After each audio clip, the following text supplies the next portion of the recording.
हित में रहेंगे लोग, उनका किसी प्रकार का उत्पीड़न हो तो वो आज़ाद है, समझ लीजिए स्वतंत्र है, उसको ही बोलेंगे मूल रूप से वो स्वतंत्र भारत में वो रह रहा है जी।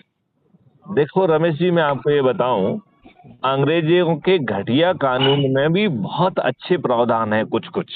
जी देखो जी जैसे मैं आपको बताना चाहूंगा कि हमारी आईपीसी का सेक्शन 100 जी भारत के हर व्यक्ति को, भारत के हर नागरिक को ये अधिकार देता है कि वो अपनी सुरक्षा के लिए और अपने सामने यदि कोई दूसरा व्यक्ति को भी की जान को खतरा हो रहा है तो रीजनेबल फोर्स का यूज करते हुए जी वो सामने वाले की मौत कारित कर सकता है और उसने जी हत्या का अपराध नहीं किया है। जी जी, तो बहुत ही ऐसे ऐसे ही जो है इस घटिया कानून में ही एक और अच्छा प्रावधान है जो कि 103 आईपीसी है, इसको गूगल करके जरा आप पढ़िएगा।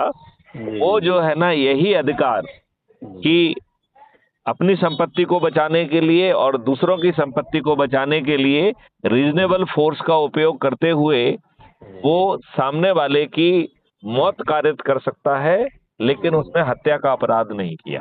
जी अब ये बताइए, यदि आप दूसरे की जान को बचाने के लिए और प्रयास करते हैं और उसमें सामने वाला मर जाता है, आपकी पुलिस कानून के विरुद्ध हत्या के अपराध में आपको बंद कर देती है और आप बरसों बरस जेल में सड़ते हैं। यही होता है कि नहीं होता है? होता है, हो ही रहा है। यदि आपके सामने किसी की संपत्ति का जो है ना किया जा रहा है और आप उसको संपत्ति को बचाने के लिए रीजनेबल फोर्स का उपयोग करते हैं और उस रीजनेबल फोर्स के तहत भी सामने वाला मर जाता है, तो आपने हत्या का अपराध नहीं किया, लेकिन आपकी पुलिस जी आपको जो है ना 302 में बंद करके बिल्कुल आपको जो बिल्कुल है ना बरसों बरस जेल में सड़ाती है कि नहीं बिल्कुल सड़ाती? सड़ा देती है, बिल्कुल सड़ा देती यदि ये दो हमने जो आपको बताए हैं, यदि इनका ही पालन करने के लिए आम आदमी को बताते कि साहब आपको ये अधिकार है और उसे ट्रेनिंग देते और उसको इस बात के लिए लायक बनाते, तो आप मुझे बताइए क्या कश्मीर जैसे हालात, बांग्लादेश जैसे हालात,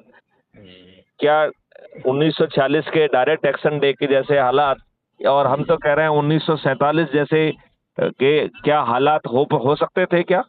नहीं नहीं हो। हो सकते थे, बिल्कुल नहीं हो सकते। क्योंकि जब तुम सामने वाला आपका जो है ना आपको या आपकी संपत्ति को नुकसान पहुंचा रहा है और चार लोगों ने मिलके साला उसको शूट कर दिया और जी जी उसको जो है ना वो मर गया, तो जी कोई भी फिर जब उसको मालूम है कि यदि वो ऐसा करेगा तो उसकी मौत कारित की जा सकती है, तो वो जी ऐसा करने का जरूरत करेगा क्या?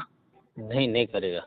तो आज जो भी मॉब हो रही है, मॉब लिंचिंग हो रही है, जो इस तरीके से दंगे फसाद हो रहे हैं, जी बिल्कुल। लोग बाग इकट्ठे होकर जो है यहाँ ना तक लोगों। तो यहाँ तक तो भाई साहब, अगर मॉब लिंचिंग में अगर 4 लोग इकट्ठा किसी को मार देते तो यहाँ तक देखा जाता है कि वो चारों लोग के ऊपर भी 302 का मुकदमा पंजीकृत कर दिया जाता है और चारों लोग को सड़ा दिया जाता है अंदर।